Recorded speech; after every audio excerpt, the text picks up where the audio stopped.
ஓம் சாந்தி. 31/3/2026 செவ்வாய்க்கிழமை. வாணி தரும் வசந்தம். இனிமையான குழந்தைகளே, உயர்ந்த பதவி பெற வேண்டுமானால் உண்மையான தந்தையிடம் எப்போதும் உண்மையுள்ளவராக இருங்கள். ஏதேனும் தவறு நடந்தால் பாபாவிடம் மன்னிப்பு கோருங்கள். தனது மன வழியில் செல்லாதீர்கள்.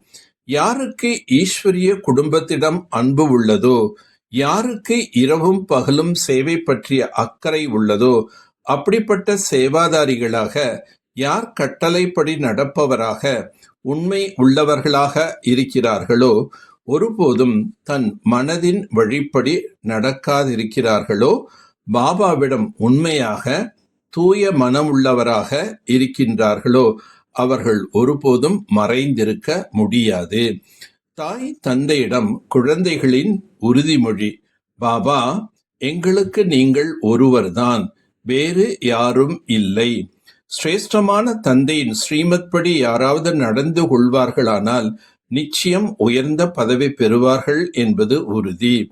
மாயை அவ்வளவு கொடியது, அதனால் உறுதிமொழியின்படி நடப்பது கஷ்டமாகிறது. அநேகர் சொல்வது ஒன்றும் செய்வது வேறொன்றுமாக இருக்கின்றனர். நல்ல குழந்தைகள் மிக கொஞ்சமாகவே வெளிப்படுகின்றனர். குழந்தைகளிடம் அந்த அளவு சக்தி இல்லை ஸ்ரீமத் படி நடப்பதற்கு. ஆகவே நிச்சயமாக ராவணன் வழிப்படித்தான் நடக்கின்றனர். அதனால் இவ்வளவு உயர்ந்த பதவி பெற முடிவதில்லை. இங்கோ ஒரு சிலருக்கு ஒரு சிறிதும் கூட பாபாவிடம் யோகம் இல்லை. பாபாவுடையவர்களாக ஆவதால் மாயா விரோதியாக்கி விடுகின்றது. புத்தி வழியில் சென்று விடுகின்றது என்றால் மாயை நன்றாகவே கீழே விழச் செய்து விடுகின்றது. நாம் செய்வது அனைத்தும் கீழே விழுவதற்காகவே செய்கிறோம் என்று அவர்கள் தாமே புரிந்து கொள்வதில்லை. தங்களுடைய வழிப்படி சென்று கீழே விழுந்து கொண்டே இருக்கின்றனர். நாம் என்ன செய்கின்றோம் என்று அவர்களுக்கே தெரியவில்லை. மாயை எவ்வளோ துஷ்டத்தனமானது! அநேகர் உறுதி எடுத்துக் கொண்டிருக்கிறார்கள், நாங்கள் ஸ்ரீமத் படி நடக்க மாட்டோம் என்று. அவர்கள் மறைந்திருப்பதில்லை. யாருடைய அதிர்ஷ்டத்திலாவது இல்லை என்றால் தேக அபிமானம் முதலில் அடி கொடுக்கின்றது, பிறகு காமம். காமம் இல்லை என்றால் கோபம், பேராசை உள்ளது. இவை அனைத்துமே விரோதிகள்தான். மோகமும் அத்தகைய ஒரு பொருள் முற்றிலும் அழிவையே ஏற்படுத்தி விடுகின்றது. பேராசை கூட குறைவானதல்ல, மிக கடுமையான விரோதியாகும். ஒன்றுக்கும் உதவாத பொருளை திருடுவார்கள், அதுவும் பேராசைதானே. திருடுகின்ற மிக அசுத்தமான பழக்கம் உள்ளது. உள்ளுக்குள் மனம் அரித்து கொண்டே இருக்க வேண்டும். நாம் பாவம் செய்து கொண்டே இருக்கின்றோம் என்றால் என்ன பதவி பெறுவோம்? யஜ்யத்தில் வந்து பாபாவிடம் இத்தகைய காரியத்தை எப்படி செய்ய முடியும்? மாயா மிகவும் தலைகீழான காரியத்தை செய்விக்கின்றது. எவ்வளவுதான் சொல்லி புரிய வைத்தாலும் பழக்கம் விட்டு போவதில்லை.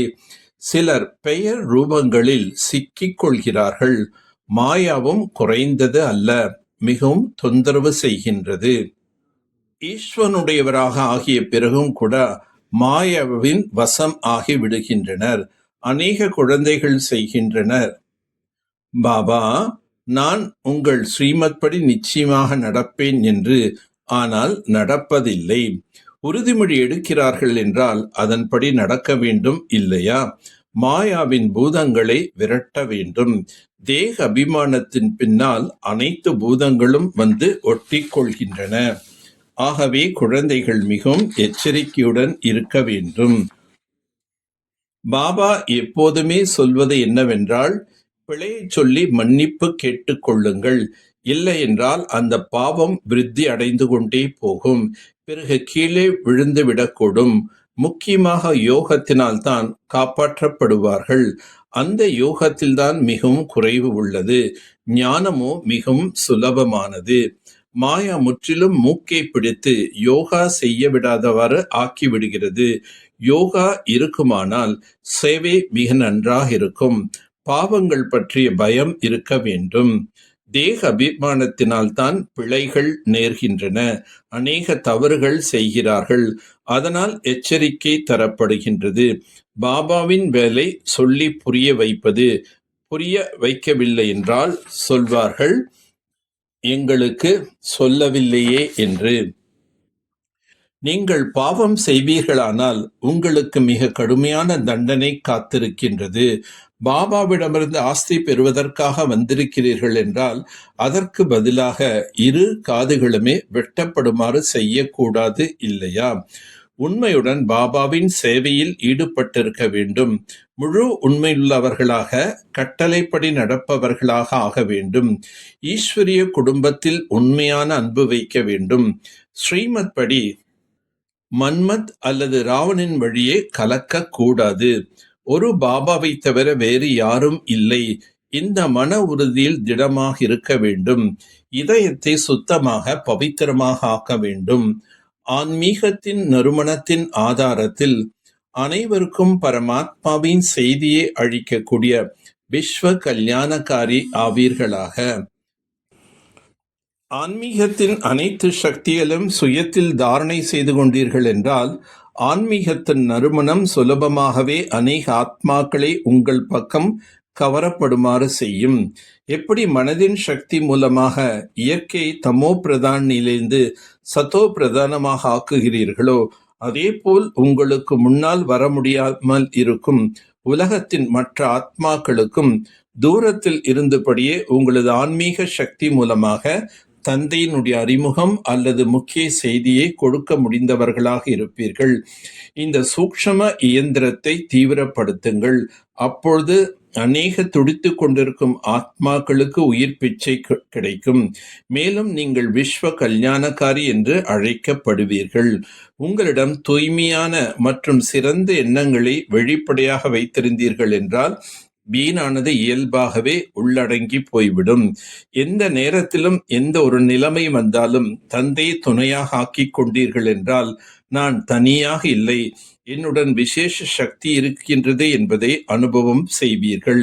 எங்கு தந்தை இருக்கின்றாரோ அங்கு எவ்வளவுதான் புயல்கள் இருந்தாலும் அவை பரிசாக ஆகிவிடும்.